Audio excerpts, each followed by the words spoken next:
Jalen, how come you didn't go to the White House? Decision to not go to the White House? I wasn't available. I don't think that's pertinent. Everyone who went and was available, they seemed to enjoy themselves. Here's the thing. We knew this was coming all along. How do you feel about Trump attending the Super Bowl? Because he's welcome to do what he wants. Is there added pressure with Trump attending? No, man. From the build-up to the Super Bowl. Are you planning on visiting the White House next week? On it. Thank you so much. Yeah. Thank you. Contrast that with this.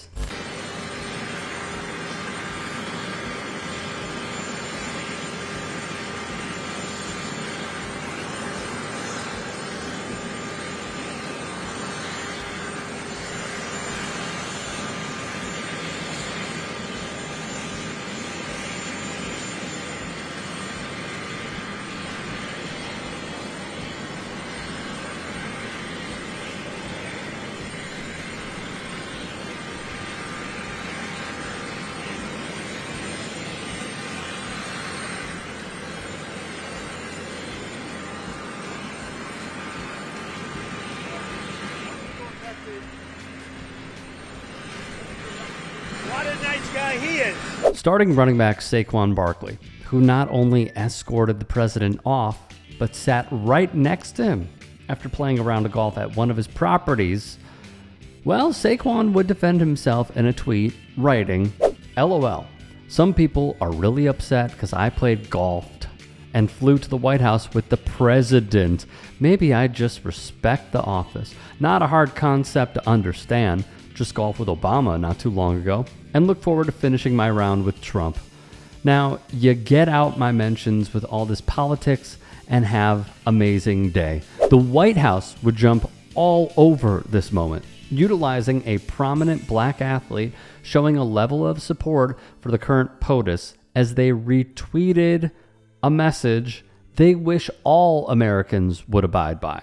Turn a blind eye and remain politically neutral. Clearly, Jalen Hurts did not get the memo, but apparently maybe some other notable Eagles players did.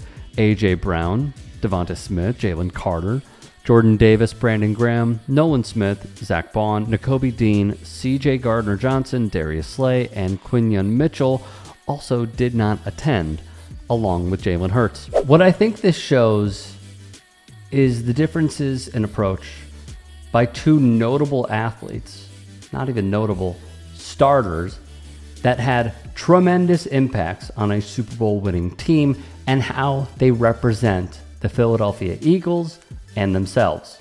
For example, Barkley has no issue attending tech conferences and snapping photos with, say, Jared Kushner, the president's son-in-law, and Ivanka Trump, the president's daughter. It says quite a lot at this moment in time, doesn't it? I think what we have now seen on the record is how someone can answer these questions without giving the ball game away.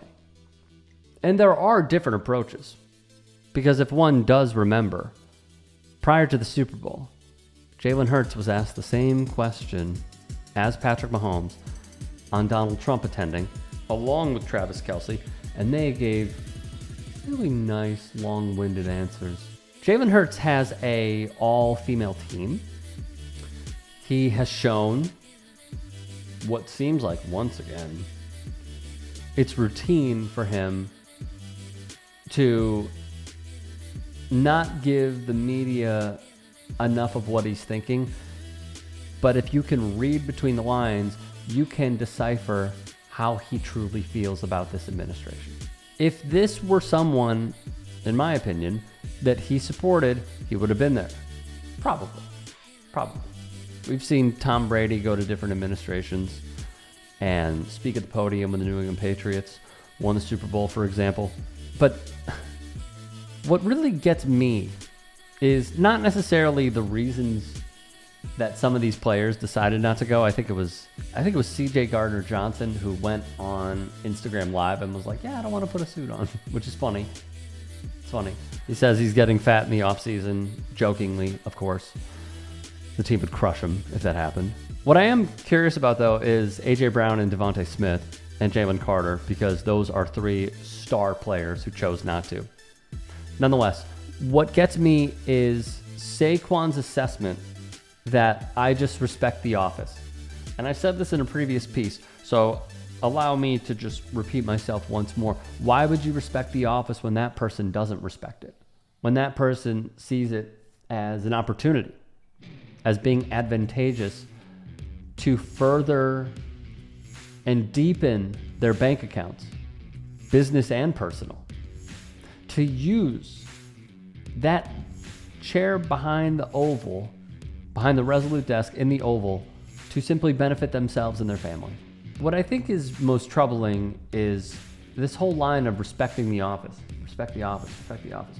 And this is a mindset that I've also seen from Charles Barkley, which is why I'm very hot and cold with him.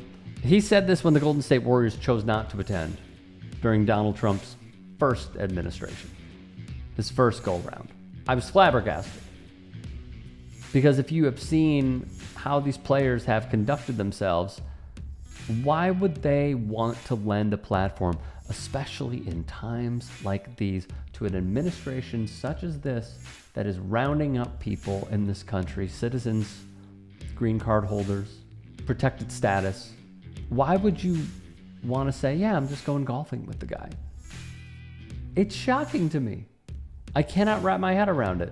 The only reason I see it is to protect business interests. And if there is anything there at that tech conference via JP Morgan, which is a whole nother thing, and the way that they are affecting the climate and what have you, that would be my assumption with Saquon Barkley, is that he wants to build those business interests. Maybe with the Trumps, maybe with the Kushners, which, by the way, shout out Cory Booker, really showing yourself there, voting for Kushner's dad to be ambassador, I believe, to France. Terrible, super performative. I digress. Not a fan of this. When I first thought about this, it was with Tim Thomas, the Boston Bruins netminder, who chose not to attend the Obama White House. And his reasons were pretty porous. And at first, I didn't know how to feel about it. But then I sort of grew into well, I guess it depends what your morals are and what your values are. Because at the end of the day, that is what we should all be focused on. Well, is it something that you don't agree with? Okay, tell me why you don't agree with it. Where did you hear that from? How does that not align with you as a person? These are questions that need to be asked more and more. But with Lane Johnson, I'm not surprised.